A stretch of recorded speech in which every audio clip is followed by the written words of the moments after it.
परिवर्तन के महापुरुषों को कोटि कोटि नमन करते हैं। आज के कार्यक्रम में उपस्थित उपासक उपासिकाएं एवं बच्चों,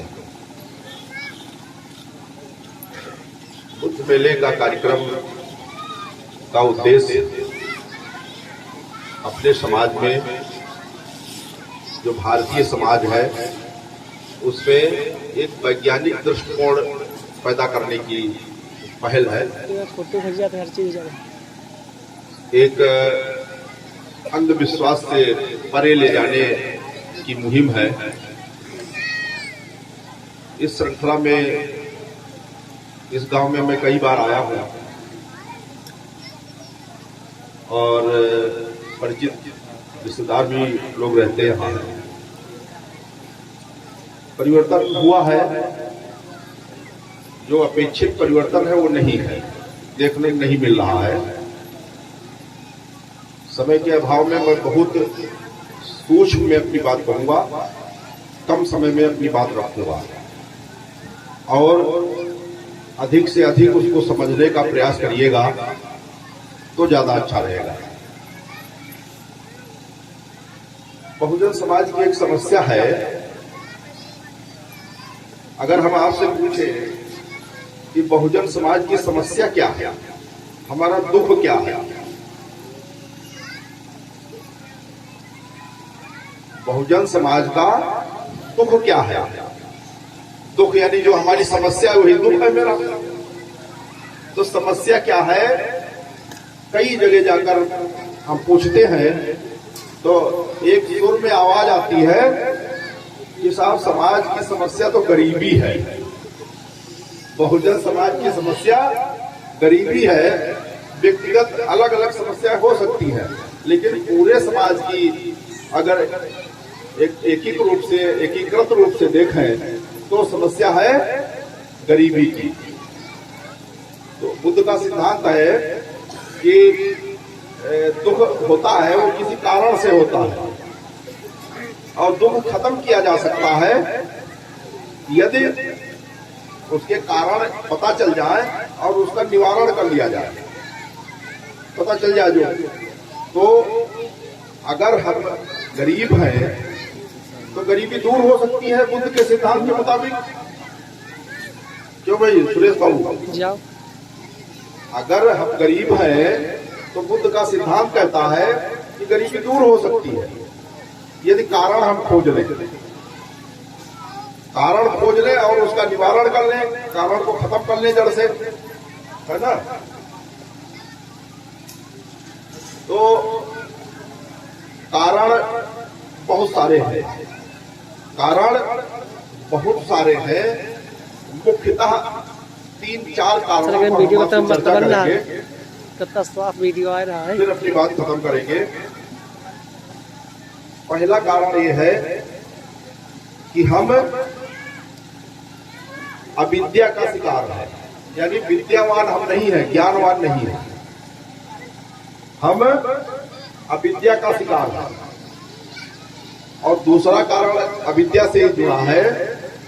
जब हमारे अंदर अविद्या है तो हम अंधकार में डूबे हैं। अंधकार में किसकी बदौलत डूबे हैं कि जो अंधविश्वास है उनको हम ज्यादा फॉलो करते हैं, उनको ज्यादा मानते हैं।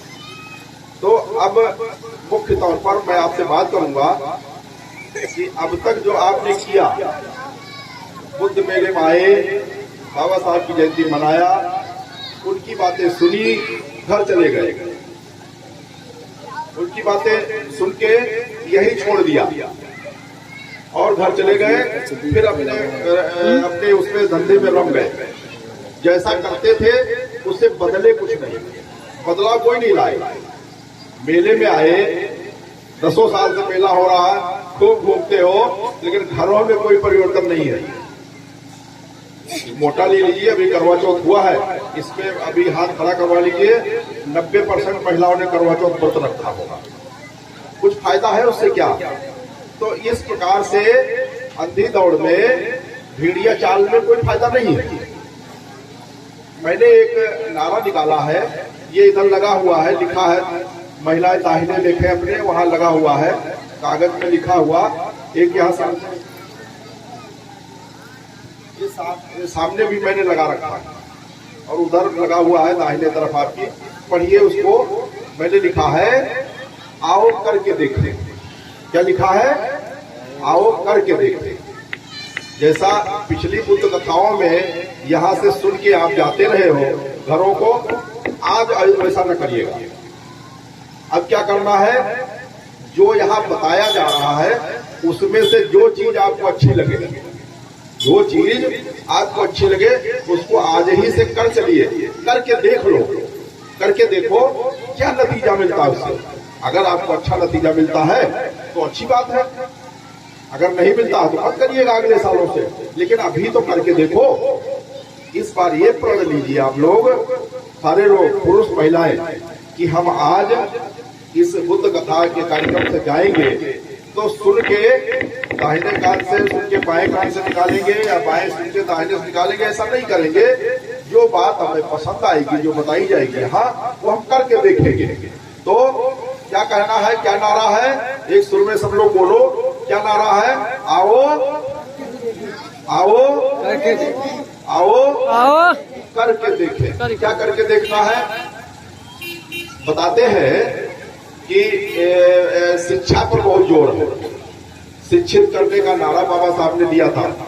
क्या हम शिक्षित कर रहे हैं अपने बच्चों को, जो आगे चलकर ये देश का भविष्य बनेंगे, छोटे बच्चे? क्या इनको आप शिक्षित कर रहे हो? शायद नहीं कर रहे हो। शिक्षित अगर कर रहे होते तो 10 साल से जो बच्चा पढ़ रहा होता, ग्रेजुएट होकर कहीं नौकरी कर रहा होता, नहीं कर रहा, नहीं कर रहा। कोई रोजगार कर रहा होता, नहीं कर रहा है। इसका मतलब आप शिक्षित नहीं कर रहे हो अपनी आने वाली पीढ़ी को। तो उस पर क्या करना है? सबसे बढ़िया उसका फंडा ये है कि या तो नर्सरी स्कूल हमारे समाज के लोग गांव में खोले, जैसे दूसरे समाज के लोग खोले हैं। नर्सरी में बच्चे पढ़ते हैं सबके, और वो किसी भी कंपटीशन को पास कर जाते हैं और अच्छी नौकरी में या अच्छे रोजगार में चले जाते हैं। हमारे लोग नहीं जा पाते क्योंकि उनका आधार बढ़िया नहीं है, आधार कमजोर है, उनकी पढ़ाई बेसिक बहुत कमजोर है। तो मैं ये कहूँगा कि कोई ऐसा हो जो आके गाँव में नर्सरी स्कूल खोले, केजी स्कूल खोले और हमारे बच्चों को पढ़ाए, जिससे कि उनका बेस अच्छा हो जाए। तो ऐसी कोई उम्मीद है क्या? कोई खोलने वाला है? यहाँ स्कूल चल रहा है, मान लो नहीं खोलने वाला है, इस गांव मान लो चल रहा है, तमाम सैकड़ों गांव है वहां नहीं चलता है, बड़े लोगों के हैं, उसकी फीस हमारे लोग नहीं भर पाते। स्कूल चल रहा है, हमारे बच्चे फीस नहीं भर पाते, इसलिए नहीं जाते हैं। करना क्या है? अब मैं बताया आओ करके देखें। क्या करके देखना है? एक पारिवारिक विद्यालय खोलना है आपको, एक पारिवारिक विद्यालय खोलना है। कैसे खोलना है? 4-5 परिवारों पर एक शिक्षक रख लेना है या शिक्षिका रख लेनी है। 4-5 परिवार एका हो जाओ, 4-5 परिवारों में अमूमन 15-20 बच्चे हो जाएंगे, 3-3, 4-4 बच्चे हैं लोगों के। तो उन बच्चों को 1 घंटा या 1.5 घंटा वो टीचर पढ़ा दे प्रतिदिन वो उनको पढ़ाए, और जो पढ़ाने वाला हो वो अपने ही समाज से हो या दूसरे समाज का भी हो सकता है, लेकिन वो प्रॉपर समय दे, विधिवत रोज समय दे, सही टाइम पर आए और सारे बच्चों की अटेंडेंस लगाए, हाजिरी लगाए और उनको पूरे टाइम पर क्या होगा, उसका आधार बहुत मजबूत हो जाएगा बच्चे का। आगे जाकर ये भी हर कंपटीशन को पास करने में सक्षम होगा। तो क्या करने हैं? एक पारिवारिक विद्यालय खोलना है और बच्चों के हिसाब से उस टीचर को या उस शिक्षिका को, जो लड़की रखते हैं आप पढ़ाने के लिए, उसको फीस सारे लोग दे, तो उसका भी कुछ मेहनताना हो जाए। जो पढ़ाई लिखाई में उसने भी काफी पैसा खर्च किया है, तो साथ ही साथ वो बच्चा मजबूत हो जाएगा और 10 या 15 दिन के अंतराल पर एक प्रौढ़ शिक्षा की क्लास वही शिक्षक या शिक्षिका ले 2 घंटे का दिन हो, उसमें उस बच्चे के माँ बाप उस बच्चे के माँ बाप बैठे, तो क्या होगा, जब माँ बाप बैठेंगे प्रौढ़ शिक्षा का क्लास लेगा, पढ़ाएगा आपको, तो वो पढ़ाए भारत का संविधान, भारत का इतिहास।